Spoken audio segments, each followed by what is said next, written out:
What is happening, fellow pioneers of human transportation? I'm Yogi Stevel Knievel, and this is the continued review of the Velotric Nomad 1 750 watt fat tire bike. I cannot really claim to be an e-bike expert, so I brought in a very experienced YouTuber, the friggin' Shredder. I think this man knows more about e-bikes than anybody else. He's going to tell you everything you need to know about the Nomad 1. He's going to give you his very honest opinion about it, and I'm very excited to have him on the channel. The freaking Shredder. Make sure you check him out and subscribe to his channel as well. Let's go.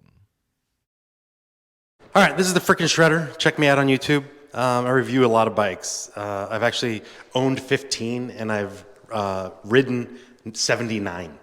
Just about every e-bike you can think of. So I can put this into perspective. This e-bike, especially with the fat tires and with the 1200 watt peak motor, it has a 750 watt motor, but 1200 peak, which is really significant. It beats a lot of bikes in the same price range, in the same range as far as look and feel, speed, price, etc. So definitely competing with the Rad Rover 6 Pluses of the world. That also has a 750 watt motor, but I think it peaks at 900. This has a 750 watt motor, peaks at 1200, and the Rad Rover 6 Plus I believe is $2,000. This is only 1400. It's the Velotric Nomad 1. There you go. And it has a 48 volt, 14.5 amp hour battery. I like that it's integrated, nice styling, very sleek. It's got 8 speeds. It has hydraulic disc brakes, which is very nice. Suspension forks, and at $1,400, I mean, and the 20 by 4 inch tires. I believe they're Chow Yang, which is a Mongoose knockoff, but they're really good tires. I've actually had them on a Super 73 before. It's just a nice looking bike. It's a nice bike. I really like the Himaways and the Rad Rovers. It's got, it's got the fender in the back. It has a front fender too. I just didn't install it. Yeah, it's really competing with those bikes. But the fact that it's got a more powerful motor, yeah, I mean, it's got the cheap gearing, they all do, or the cheap brakes, Shimano Altus, they all have that. But all in all, nice looking bike. Comparing it to the Discover 1, it's got a more powerful motor, it's got fat tires, and a little bit bigger battery, not much. But all in all, it looks like a good bike. I'm excited to try it out. Yeah, you ready to take it on the road, baby? Yeah, let's do it. All right, Shredder, let's fucking shred it. All right, people. Jesus. Okay. So we're on the Nomad. And this bike has, some nice pep, like right off the go. I can tell that Steve doesn't have it really pumped up well. But, it's got some thrust. The minute you touch it, it's got some thrust. I'm in pedal assist 5. Let's start out low. Pedal assist 1. The thumb throttle here is supposed to be on the right. So either it came wrong or Steve put it on wrong, but it just so you know. And it would have more power with pumped up tires. But the interesting thing about tires like this, these big fat tires, when you have it at like 8 or 10 PSI, which this probably is, it feels like. Yeah. It gives you some even more cushion, and this doesn't have rear suspension, it's only got front, so that's a nice thing. If you want to go like long distance and you want to get the best battery range, you pump them up to like 15, 20, 25 psi. So we're going up like a 10% grade, throttle only, and yeah, it's actually picking up speed. So this thing has some really nice power. 750 watt at 1200 peak. I mean, that's pretty badass. Really surprised. Only like the only bikes I've ever seen that had that big of a range from their nominal wattage to their peak wattage are the Pedagos. And yeah, I'm just shocked that this has such a high range of high. It's peak voltage. It's got the handlebars that kind of scoop, come back towards you. Good for smaller riders. Mitigates the distance from the seat to the handlebars. Good for people that have a bad back. You don't have to lean forward as much.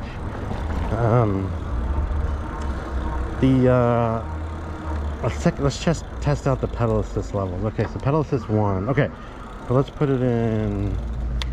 All right, I'm in gear. Let's see. I'm in gear 4. Nice, easy gear. Pedal assist 1. Yeah, it actually has a decent amount of power. I mean, definitely more power.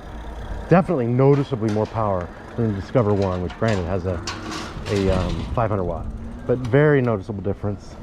It's got some nice power, and pedal assist too. Yeah, I always like to see like a jump, like the bike actually lurching forward when I jump pedal assist levels, and it just did. It just jumped a little bit, so it's got nice power range. So far, I'm impressed. Yeah, the tires being low, it actually makes it fairly comfortable. I kind of like that. So I'm more comfortable than I was on the Discovery. So, all right, so let's see. Now we're going up a hill, granted, but let's see what pedal assist 3 does. Yeah, you see it lurch forward? A lot of times between 2 and 3, 1 and 2, it doesn't lurch forward. Okay, 3 to 4 is not that significant. And 5 kind of is. So, yeah, typically there's, you know, one or two pedal assist levels that doesn't really do a whole lot. So on this one, 1, 2, 3 big jumps. 3 and 4 not a big jump. 5 is pretty significant. So I'm in 5 right now, and even going up a big tall hill like this, 8% in like 7th gear, 6th gear, it's still got plenty of power. So yeah, look at this. Kind of a gym over here. Big fan of toned people. Interesting little park. Who knew? Anyway, yeah, nice bike. I like the suspension forks. It's got preload and lockout. I'm a big fan of the integrated battery. A lot of e-bikes these days are starting to do that, and it just looks so much better than a stupid bolted-on battery that just looks dumb. With these tires, especially lower PSI, you can definitely do tightly packed fire roads. You could do very minimal off-road, you know, just like a nice trail that's got, you know, a little bit of divots, some rocks, but nothing significant. You know, this is definitely not an off-road vehicle, but you definitely can handle that. The tires are kind of dual sport, not very rugged, but definitely not street tires. You know, you could definitely do a little off-road. You could definitely do some grass, and then you could probably do some tightly packed sand.